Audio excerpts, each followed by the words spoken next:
Oh, hey, Nadir, what are you up to? Oh, nothing. I was just browsing the excellent selection of books here in the library of the Night Court. I don't suppose there's anything you'd like to read? I would actually love to find some books for my favorite tabletop games. You would probably want to actually take out a book like that, and I don't think you want to navigate the Fey rules for borrowing and lending. Instead, you may want to look at our sponsor, Dragon Master Games. In addition to tabletop gaming books, you can get dice and accessories, and they're a fantastic local store and would love to have your support. Oh, hey, that's a great idea, but we're in the Feywild, so I can't go to the store right now. Oh, not a problem at all. You can go to their online storefront that's linked in the show notes, and be sure to write in the comments that Bard Rock Cafe sent you. Alright, I'll do that. Thanks, Nadir. Anyway, we should get on with the show.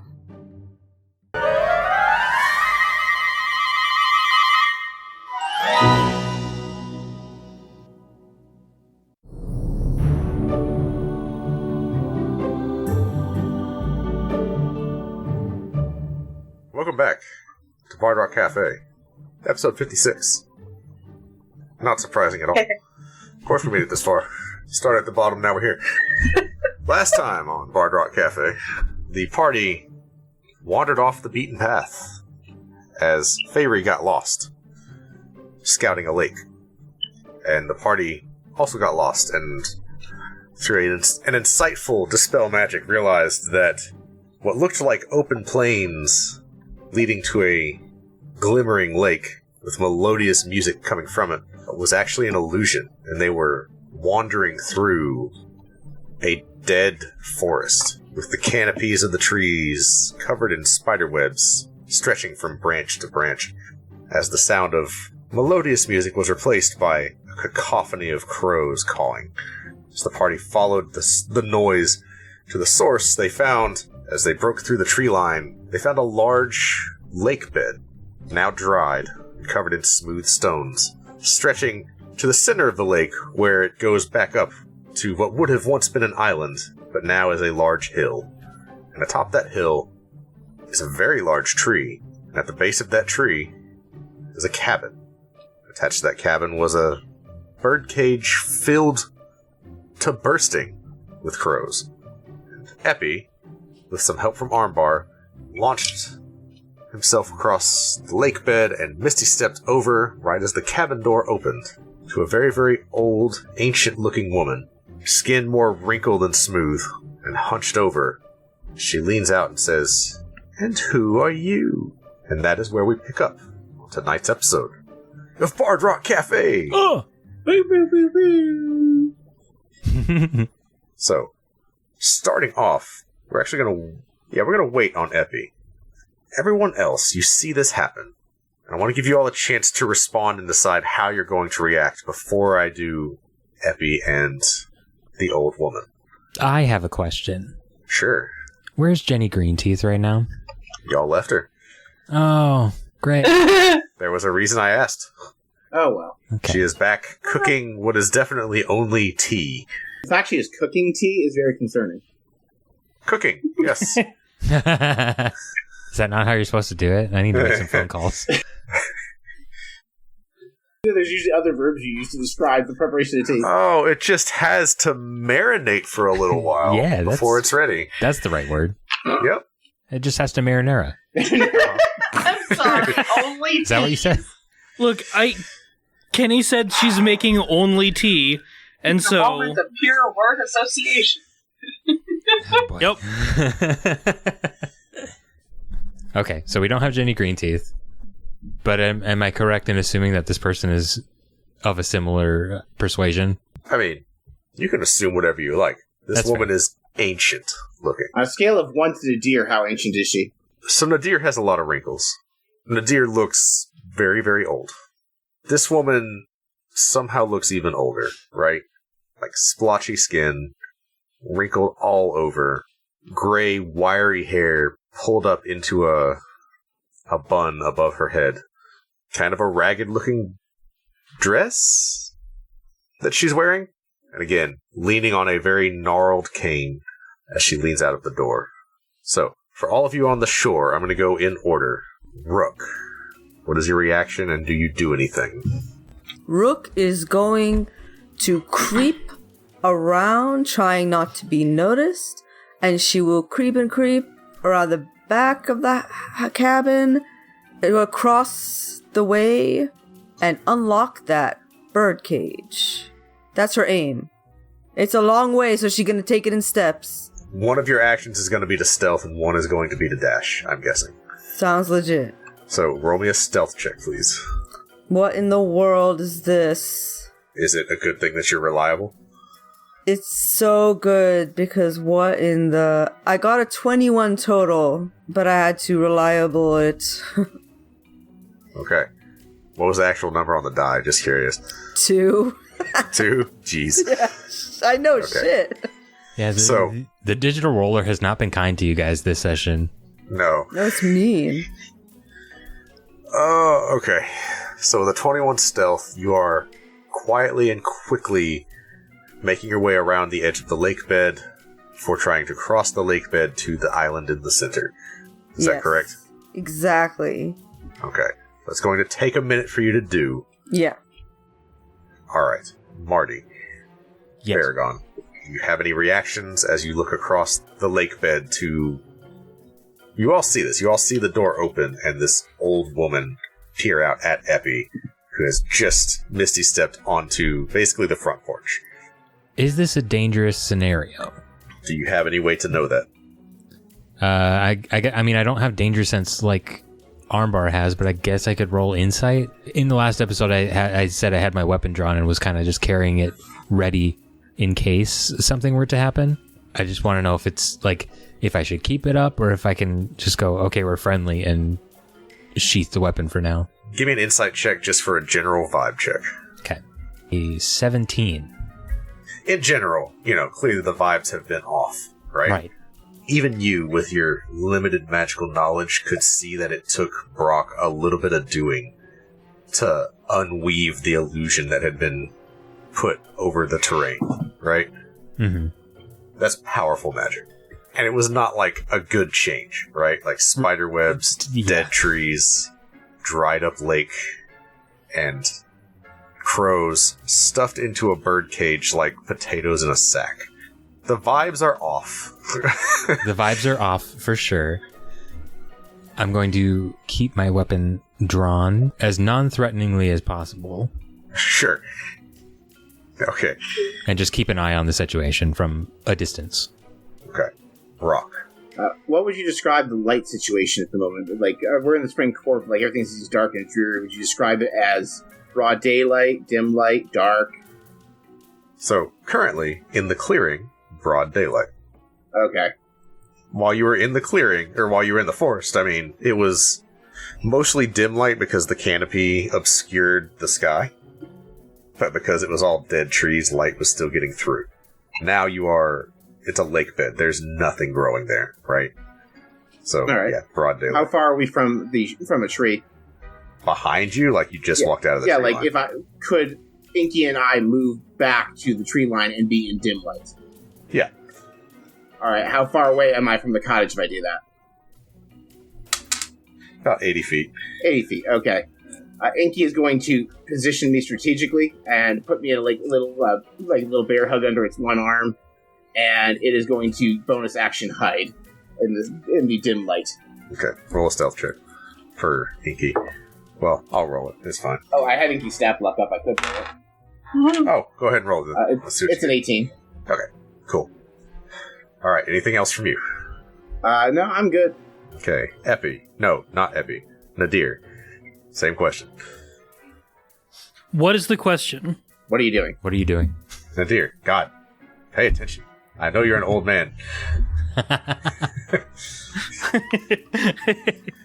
No, Nadir is not taking a lot of preparation. He is observing and will act accordingly once something actually happens. Okay, so just keeping an eye on the situation. Yeah. Last one before we go to Epi. Armbar. He's just still holding everybody, like he's just kind of standing there watching. Okay, because you are still enlarged. That is true. Yeah. Brock with Inky are hiding in the shadows. Rook is making her way stealthily around the side of the house before trying to sneak in. Or sneak across, I guess. Nadir and Armbar are keeping an eye on things, as is Marty. Or Baragon. God. I don't know Who's why Marty? I'm so stuck on saying... Why am I here? I don't know why I have that hang up. Like... No, Marty Balmer, the person, is actually now in the party. Yeah. I fell in from the Toronto. Your stats are mostly 10s, but that's okay. But yeah, so most of the party just keeping an eye on things. Epi, you see this ancient-looking woman towering over you. What do you do? I am going to use a fun little thing I haven't used yet called Position of Privilege, where people are inclined to think the best of you, and, I can be super duper polite if I want to be. So Epi sees what is probably just the most bone-chillingly terrifying hag that he's ever seen in his life, and is just like, okay, this can't be worse than a politician. And it's just like, terribly sorry to disturb you, ma'am. I see that you are quite a ways out of the way, but I was wondering, it seems that a familiar of the party has found itself caught in one of the webs, and I see you have a rather large collection of crows, but I think one thing has gotten in there that isn't exactly a crow. I was wondering if perhaps you and I could come to an arrangement so that the familiar could be returned. I don't want to cause trouble. Oh, well, aren't you just a polite young man? It's been such a long time since I've had such a well-behaved house guest. Would you like to come in for a moment and talk? Are we able to hear this because we're psychically linked to Epi because we are like 60 fucking feet away? That's true. No, because that psychic link, I believe, is just anywhere on the same plane, right? Yeah, y'all can hear all of this, and y'all can talk to me through all of this. Ask the lady if we can come over and if her lake is booby-trapped. Rook wants everyone to distract the old lady while she opens the cage. Of course, I make a wonderful cup of tea, but I was wondering, now you may see, well, you'll definitely see at least one of our party members on the other side of the lake. Now, I was able to make it over a little easier with the magic I have. Granted, it's not as impressive as yours. You did a wonderful job on the spell that you used to disguise this place. Very nice touch. But I was wondering if it would be safe for them to come across and perhaps have more guests. I'd be perfectly willing to make a lovely cup of tea for all of us. Oh, but I would be such a bad host to let my guest make the tea. I insist. A toothless smile spreads on her face. Well, I am a very big fan of trying new and interesting types of tea, and between you and me, don't let the one with the pink top hat make the tea. Granted, he's got better, but... Can she even see me and Inky, or has Inky's 18 on stealth made her oblivious to us? You don't know.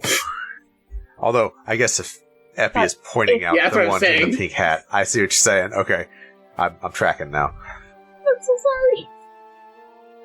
Rook, by this point, you've reached a point where you can start to cross into the lake bed. Alrighty. Take a step onto the stones. There is a layer of moss on all of them. I need you to roll just a dexterity acrobatics check. Sounds good. Oh, well, I definitely didn't need any help, and I rolled an 18 total. Was your 18 total not enough for 1 by any chance? It was a 2. I don't know what the heck, roll 20. That's crazy to me. Wow. Get you some physical dice. Roll 20 is just... Well, 20 is being really mean today. I am so glad that Rook has joined Brock in the I get preposterously high rolls when I roll at Garbage Club. Yes. This is... Bard and Rogue are the skill monkey classes. You are supposed to be good at skill checks. Uh-huh. So, yes, because you are reliably talented, you don't slip and tumble. Whew. DC was 15. I was not aware off the top that you would just pass, or I wouldn't have asked you to roll. But it's nice to know that, like, Rook is just very, very good at what she does. You slide a little bit, but you are able to continue moving through the lake bed down into the bottom portion of it. Epi, what are you doing? What are you saying? Her eyes are not leaving you, by the way. Like, you motion to your friends across the lake, and she does not even look up. I'm gonna psychically ask Rook, how close are you? Halfway across the lake? Yeah, you're about halfway across the lake bed. I am halfway across the lake. I'm on my way. Is anybody else doing anything in this time? Since the lady didn't answer the question and Rook seems to be safe, Brock is going to ride on Inky, who, using the dash action, basically can clear the distance to the old lady immediately, and now I'm just looming on top of it, riding piggyback on my bone claw. Hi, Brock Song, nice to meet you. Are you also crossing the lake bed on top of Inky? Yes, I ride on Inky across the lake bed. I need Inky to make a dexterity acrobatics check. For him, I think it's just a dex check. Correct. That's a 19 on the die plus 3 for 22. Okay. Cool. DC 15 does not slip and wipe out. It'd be hilarious if this big, ominous murder machine slipped and fell like it stepped on a banana peel. Well, I mean, there was a part of me deep down that was hopeful. You know, Arnold Schwarzenegger's weakness in the Terminator? Banana peels. True. Are we still on top of Armbar? Yeah. Enlarged Armbar? Okay. Alright, cool. Good to know. I'll make my way across as well. Acrobatics check. That is a 15 on the dot. I got an 8 plus 7. You just managed to avoid wiping out as you climb down the edge. So, Brock, you make your way very quickly and swiftly across on the back of your bone claw. You introduce yourself. Hello, I'm Brock Song. Epi, her eyes do not leave yours. Brock, in the middle of your introduction, sound just vanishes. Like, hi, my name is Brock. And you're still speaking, but you're not making noise. Oh, you got silenced. Okay. Oh boy. I don't make any noise, you say? Yeah. Does that mean that if Inky and I were to move while this lady's clearly not focusing us, we'd have advantage on the stealth check? You want to try it? Sure, I want to go examine her house while she's ignoring me. I don't look in the windows. The old woman, looking at Effie, she says, your friend is very rude. I have noticed that. Please pardon him. He doesn't do well with not having attention, but I did come bearing a gift, if you're willing. And I take out one of my little 100 gold worth pearls, and I give her one. I'm just like, thank you for putting up with us. You are so sweet. A moment, please. I need a wisdom saving throw from Brock and from Inky. Alright, well, Brock has advantage on those. 17 on the die for Brock, which is just 17. And because I have a plus 0. Inky has a plus 2. Okay. Inky rolled a 19 plus 2 for a 21. Inky fights it off. Brock, you find yourself polymorphed into a peacock. That's a wisdom save? Yeah. Why on earth is polymorphing someone a wisdom save? Wisdom is the stat most associated with strength of will. That is correct. Yeah, it's a wisdom save. I don't know what to tell you. Alright. How much HP does a peacock have? Like 4, I think? Something like that. Yeah, it's not much. It's not a lot. I repeatedly peck myself until I turn back to normal. Pop out of peacock form, your Brock Song once again. May I ask your name, ma'am? I haven't given you mine yet. My name is Giuseppe Von Bers. Pleasure to meet you. You can call me Baba. Welcome to my home. Would the rest of your friends like to cross as well? Yes, that would be lovely if they would. If you could help them out with that. It seems that the stones look a bit slippery. As she says that, the moss on the stones vanishes, and walking on them becomes no difficulty at all around the lake bed.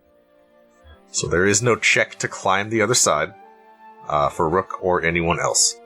I'm going to psychically tell everyone to come on over while it's good, and I'm going to look at Baba and just be like, that is spectacular. How did you do that, Mom? This is my home. The magic is incredible. It's like you can cast it without even a verbal element. Magic. Is it not magic? You're a curious little fellow. Thank you. She looks over to Brock and says, come in, but do try to behave. She shuffles into her house. I will follow. She's being nice so far. She might be hella evil, but so far politics is working. So, at this point I have to ask, who all is going in for a cup of tea? Have we found Fairy yet? I mean, the cage is right there on the ground. Okay. I mean, it is. I'm trying to distract you. There's the front door. Again. Just to the left, on the ground, is the cage. Right? It's Okay. right there. And she went back inside, right? Yep. I kind of look over at Rook and telepathically, since we have that spell, just say, now's your chance. Booking it. So, Epi, are you going inside? Yes. Brock, are you going inside? No. Baragon, are you going inside? Mark? Yes. Jeff, are you going inside? Hey, if you could stop many members of my real life family, that'd be great. I'm Seriously? Yeah, seriously. Okay. You name my brother and my grandpa. That's wild. Okay. Baragon, are you going inside? I want to hang back for just a minute to help make sure that what we came here to secure is secure. Okay. Thank you. For the record, while I'm not going inside, I just Brock and Inky are just soaking in front of the window that would give her view of the birdcage. So I'm obstructing the view of anything Rook is doing. Okay, I like that, actually. Good call. I have a size category large creature just soaking here. Yeah, I'll give you inspiration for that, because that's pretty clever. I like it. Armbar, are you going inside? For the record, let's just say that I don't think- walked Can everybody Armbar go across inside? that was on top of me, so they didn't have to. And then I was gonna say, like, I'm probably too big, so I'm probably gonna be like I do. kneeling down and kind of staring in the window at everybody. And then Minibar will like Sure. scapegoat for me, so he'll go in. Right. So, Minibar goes as the emissary of the much larger Armbar outside. And the deer, are you going inside? Yeah, I'm gonna slide down Armbar's arm, Like dismounting a horse, right? Just- I was thinking like the classic Yeah, Flintstones theme song where he slides down the dinosaur tail. yeah. Oh, that's better than what I was gonna do. Yeah. But it's Nadir, so it's just... Slides down the arm, bumps on the elbow. That's kind of weird. Right. And yeah, we'll head inside with everybody else. Half the party inside, half the party outside. That's perfect. It's fine.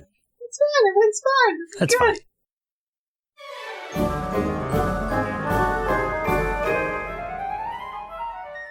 Epi, we just opened up a gift shop to help raise funds to rebuild the Bard Rock. Look at this fancy new design. I'd love that on a new t-shirt. You are transported to a world of t-shirts, all identical. You can feel your sense of self slipping away from you as the shirts reach out and grab you and assimilate. I cast Dispel Magic. Epi, where'd you go? Wild magic. Don't ask, it was terrible. So, where's the gift shop going to be? Oh, well, we have two storefronts, bardrockcafe.redbubble.com and tpublic.com/users/bardrockcafe, so anyone can support the Bard Rock. You know, the coffee mug is really cute. And that's not all we sell. We have t-shirts, hoodies, children's apparel, baby Bard onesies, Rock notebooks, Cafe's gift shop backpacks. is now open. Sales go to support the show, so if you want to help out and also get some cool Bard Rock Cafe merch, go check it out. And that's everything we had so far. Epi, are you listening? Did you say something?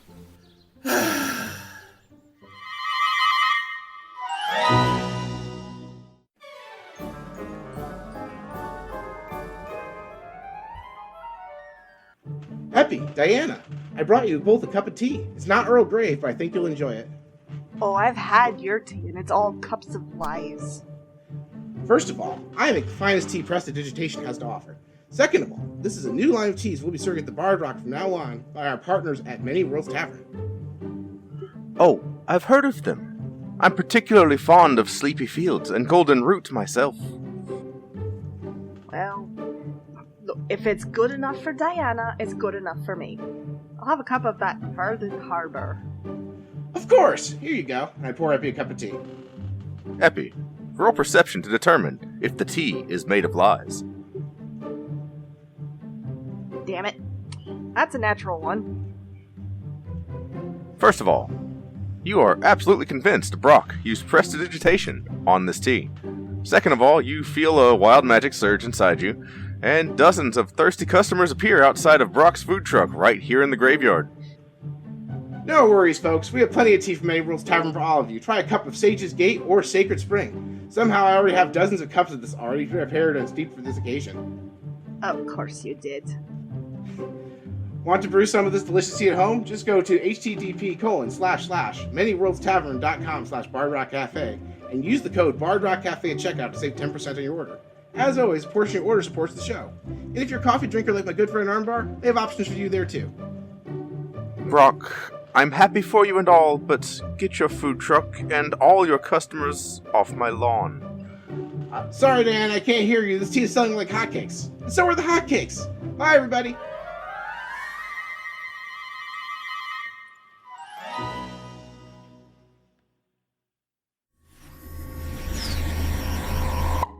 Where are we now, Llewellyn?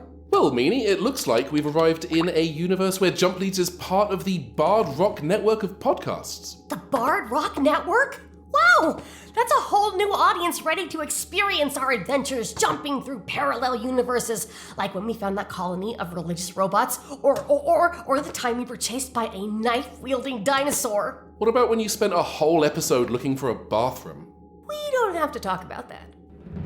Listen to the scripted sci-fi comedy podcast audiences are calling a cross between Sliders, Doctor Who, and Lower Decks. Jump Leads. Season 1 available now wherever you get your podcasts. Season 2 coming soon. Who was that? Sounds like this reality is actually an ad spot. An ad spot? Wait, so none of this is canon? It was, until you asked that question.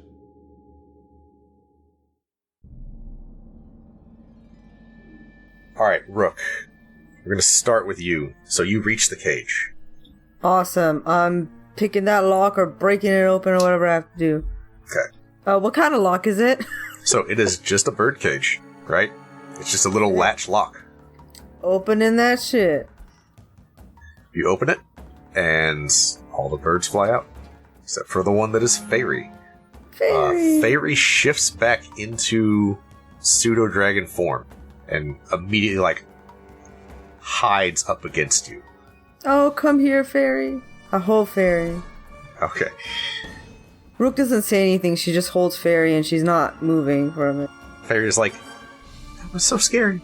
I couldn't... I know. I was a bird. I couldn't be anything else. Rook kind of gets that. She cuddles Fairy. Cutting inside the cabin. Oh boy. It is a cramped interior, right? Riddled with just odd stuff. The distinct smell of flowers and lavender and sage. All sorts of, every Glade air freshener scent you can think of just kind of mixes together, right? We have entered. Yeah, you are inside of Yankee Candle right now, okay? Just a kick in the teeth. Oh. I'm so sorry to interrupt. Can I do something mechanically just before this scene gets really started? Yeah. I just want to have Baragon summon his Echo and have the Echo stealth into the house. Just so I can be kind of two places at once. Alright, so the Echo is going inside the house? Yes. Okay. Alright, so the Echo is inside. I'll make a stealth check if you would like. Nope. No? Okay. She does not regard the Echo at all. The echo is moving stealthily. For as much as it can tell, it has succeeded. Right? Okay, fair enough. There is a very, very small table that, like, it could seat maybe 2 comfortably, but there's 4 of you, so you're all trying to, like, cram in around it. Minibar doesn't take up too much room. There's Epi and there's Nadir. That was it, right? That was everybody that went in. Short little stools and 1 chair, but you're all seated at this little round table. Very charming home you have. Do you make perfume? Oh, no. I don't. I'm so sorry. Guys, Rook tells you finally, I have Fairy. You get a message back. Good. Get Fairy out of here. I'm so sorry to interrupt. I just realized I really needed Rook to do that. Yeah. Well, I mean, and it's easy to forget. You're all telepathically linked right now. You can just talk to each other the whole time. I know. Not even out loud. It's nice, right? It's a great spell. But there we go. That's it. I'm done. I'm finished. Baba brings forward 4 little teacups. They are made of, looks to be the same kind of wood of the forest that you just came through. Still looks old and, like, almost petrified, right? But into the shape of a cup. Now these are just beautiful. Oh, well, thank you. She pours tea into each of them. The same teapot pours into her own. Sugar, anyone? She takes a sugar cube out of a jar and puts it in hers. Starts to stir it with her finger. Oh, I'm alright. Thank you, though. She looks at Nadir and Minibar in turn. I mean, Minibar is, like, super excited and... Okay. Like, is, like, jumping up and down in his seat and, like, is gesturing for, like, a lot of sugar. God, what cartoon was that? Where, like, it's just all sugar cubes in the teacup and, like, just, like, a little bit of tea around the sugar cubes. I mean, it was very specifically also an episode of this podcast, but with Rook. Yeah, pretty True much, indeed, actually.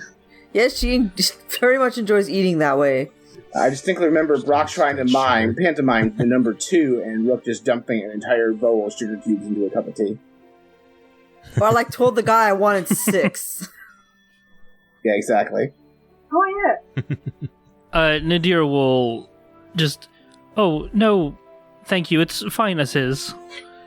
As he subtle spell prestidigitations it to the exact kind of tea that he likes. Okay.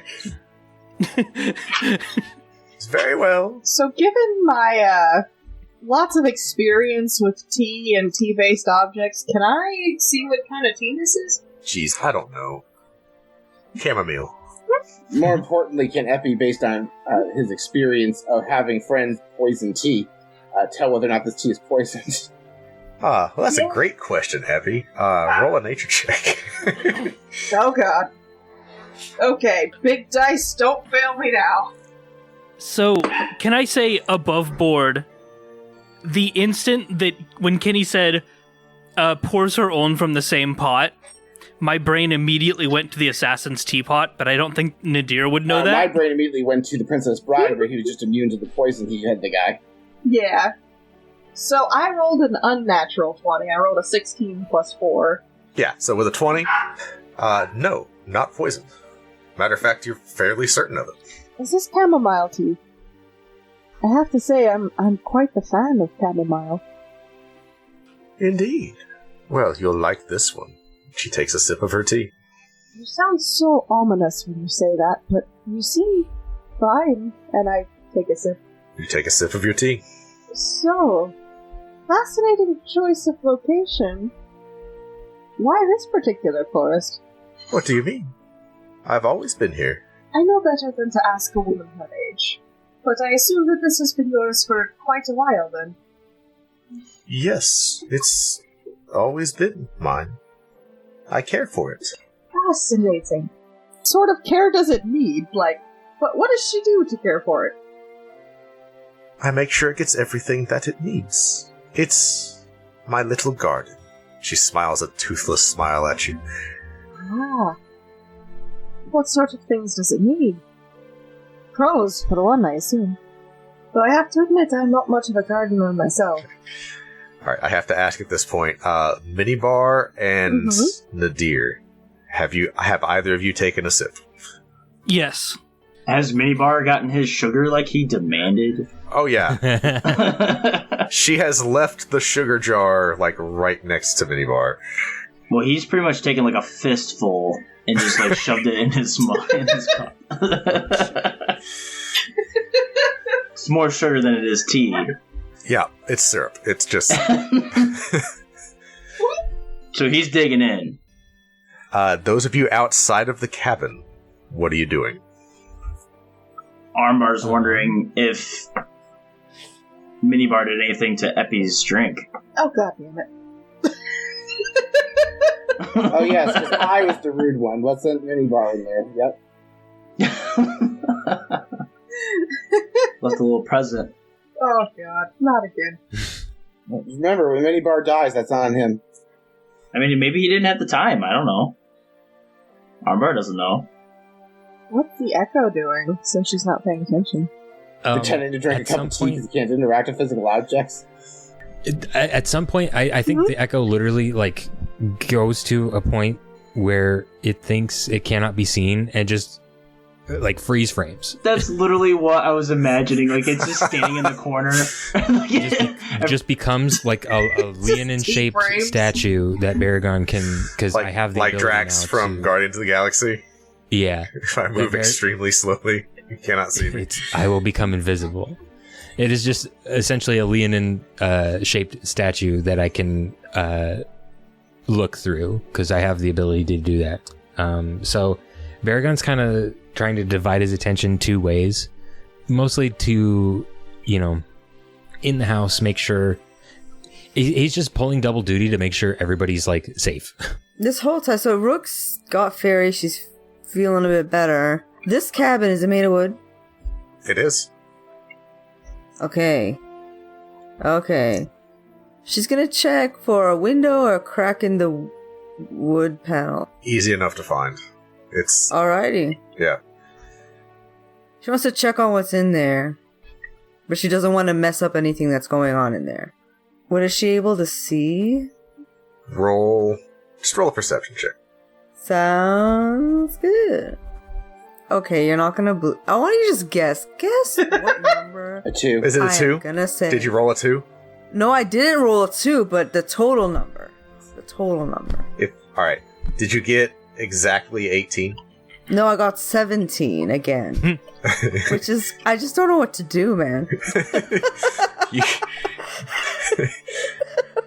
Do you have some like physical dice? I think you would roll 20 so should see some other people. Yeah, I guess so. After this. No worries. I don't know if any of y'all are Futurama fans, but there's an episode where there's a random number generator and there's a bunch of scientists around it, and it's just spitting out the number 5 over and over again. And Fry is like, "Are you guys sure this is a random number generator?" They're like, "We're pretty sure. There's no way to tell, right? Like, it's just like it's only making the number 5." They're like, "No, it's random. How do you know? You can't." This is kind of that moment with Rook of just, yes, it is. Is it random? Well, it is what it is. 17. You see lots of like canned goods on a shelf, right? There's a fireplace with just a low, like it's a fire that needs to be tended to, like it needs some more wood, but it's like clearly she had one going not too long ago. There's a little kitchen area. It's not particularly tidy, right? Like there's stuff kind of strewn about. You see Baragon, his Echo is in there. Not particularly stealthy, right? What are you talking about? She just has a Leonin statue. Yeah. She's just a big fan of Baragon. Everybody's sitting around this very, very cramped table, like shoulder to shoulder, drinking tea. Can I like roll insight to see if anyone's like getting sick or like something's wrong with them? I'll let you roll a medicine check. Well, Rook is gonna try. She's a trier. Rook tries to see if she can tell if anyone is sick from anything. No, Rook does. I don't think Rook knows with 11. Nobody seems different than usual. Rook is gonna keep watch outside through whatever gap this is with a arrow pointed at that very old person. Not Okay. Nadir.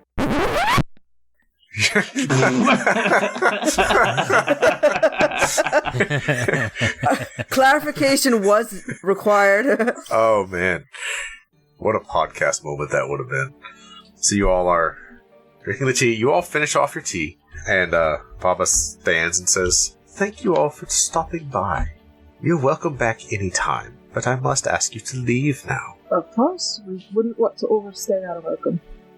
Thank you again for letting us come visit. You're so welcome. Now, I do need to go look at something. It seems my music has stopped. She has this kind of ponderous look on her face as she stands from the table. Immediate psychic link to everyone outside. Fill that thing back up with birds or get the fuck out. That's fascinating. We did hear some music. Can I roll performance to play a lute in such a way where it sounds like a cacophony of crows? I'm aware how preposterous the thing I just asked was. She wants music. I mean, I'm gonna ask for it at disadvantage, but I know what your well, no. Wait, you hold swapped on, your hold on. performance and concentration. How long does that last, and how long ago was it? I mean, it was last episode. Yeah, it was not long ago. Like, this has been... This was when we were still wandering the woods, I'm pretty sure, though. It wasn't when we got to the shore. Let me look at it. You made us walk painfully slow through those woods. You are correct. Kenny, Yeah, yo. Kenny, allow me to encourage Paul's bullshit. Okay. Can I use some combination of prestidigitation, thaumaturgy, and druidcraft to change the musical notes into crow noises? I can also, because I have my magic mic Marty gave me, also use thaumaturgy to make my music noises sound more like crow noises. Well, it specifically makes it louder. Okay. So you can make loud crow noises. Yes, I can. We have a lot of magical shit for this. So not at disadvantage, and yeah, your concentration and whatever would have swapped back. So go ahead and make your roll. Alright, that is a 13 plus 13 for a 26. Okay. Sounds like growth. I'm gonna help Nadir up. I'm like, so the music we were hearing, originally it had sounded a bit like singing, but as we got closer, it did sound like a murder of crows. Fascinating choice in music. May I ask how did you discover that particular genre? I just like to listen to the birds, she says as she's making her way to the front door. She stops as the music starts. She hears Brock. She goes, "Oh, that's nice." She kind of opens the door and motions for you all to leave. "Well, it's been nice visiting with you. Goodbye." A pleasure. Goodbye. As he lets out a breath he didn't realize he was holding. I'm just psychic link to everyone. How are we going to get away fast enough that when Brock stops playing we're not dead? Brock messages you back. Just use thaumaturgy to throw the sound of my playing so it stays in roughly the same place until we're much further away. I'm so glad you're a bard. Alright, that was a lovely visit. Let's go. We don't want to overstay our welcome. I'm going to very gingerly step onto the rocks that are hopefully not mossy. You all are able to just leave. Oh, thank God. I'm booking it. Oh, I am booking it. You all leave. You walk across the lake bed, throwing the sound of crows back to where it should be. Make your way back into the dead forest. Rook follows. Okay. Does anybody do anything else before you guys leave? I think we should put that on a Armbar map. still big? I believe it lasts for an hour. Let's take a look. Yeah. Concentration up to 1 minute. Okay, so that you weren't. Jeez. All right, that's my bad. I have been. I thought that lasted an hour. The passage of Apparently time only lasts a minute. is wonky.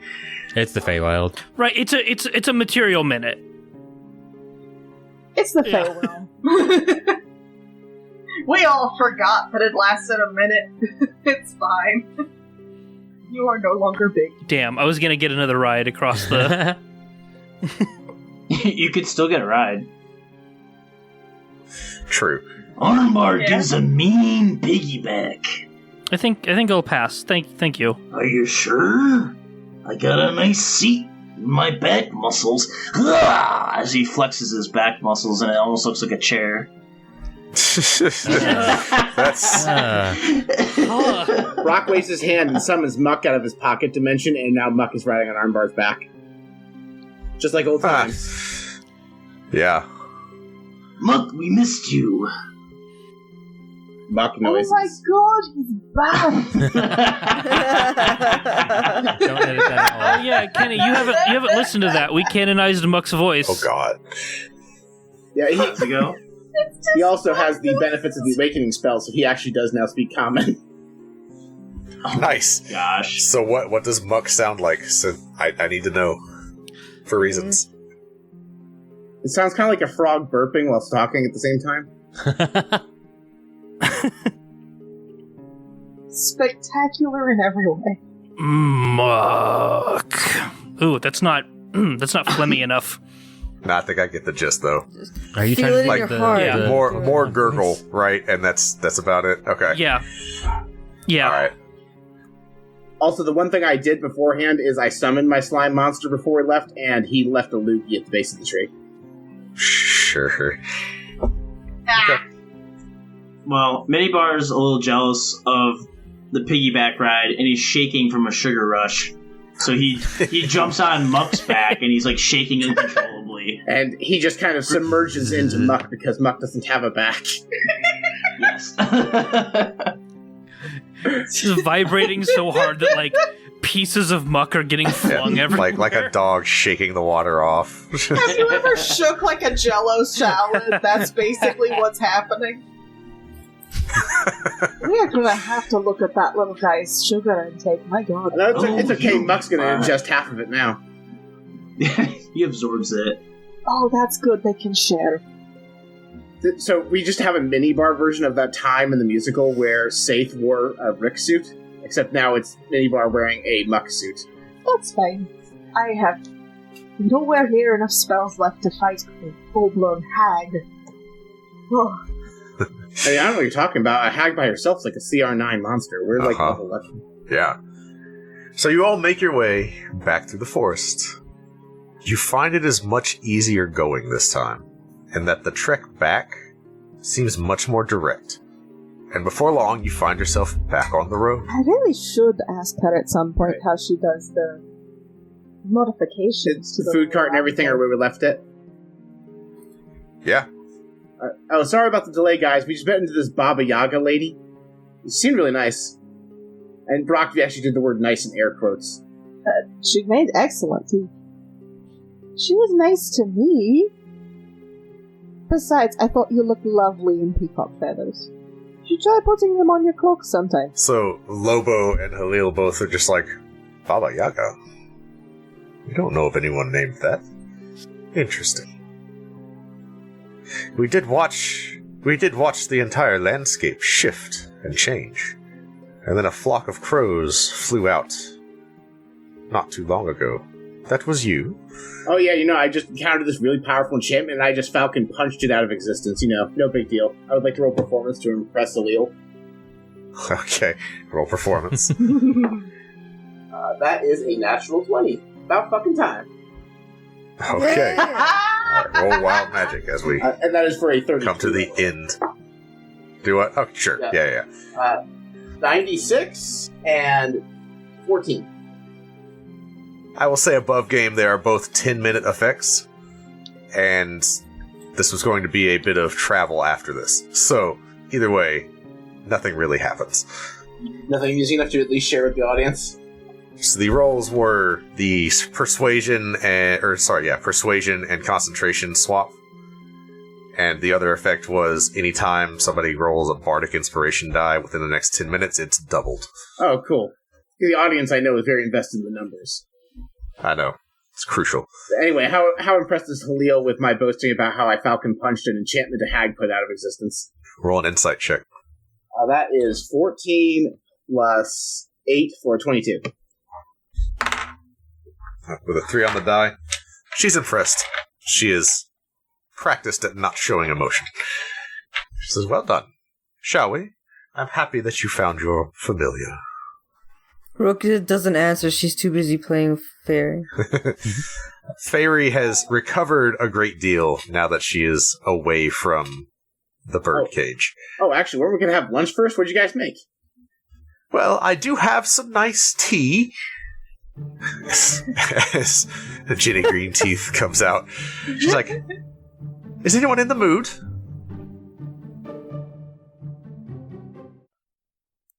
Nadir, I took your advice and ordered tabletop gaming supplies from our sponsor, Dragon Master Games. I got a new book, some dice, and other accessories. That's wonderful. And you remembered to tell them in the comments that Bard Rock Cafe sent you? Yeah, of course. But now I have another problem. Brock gave me the money for the supplies and said it's coming out of the budget. What does that mean?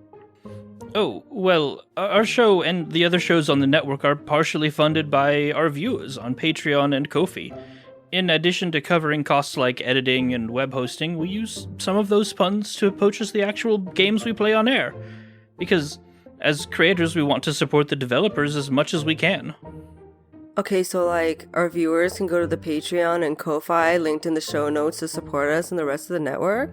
I didn't know that. Yes, correct. Anyway, why don't you tell me more about this game you're planning?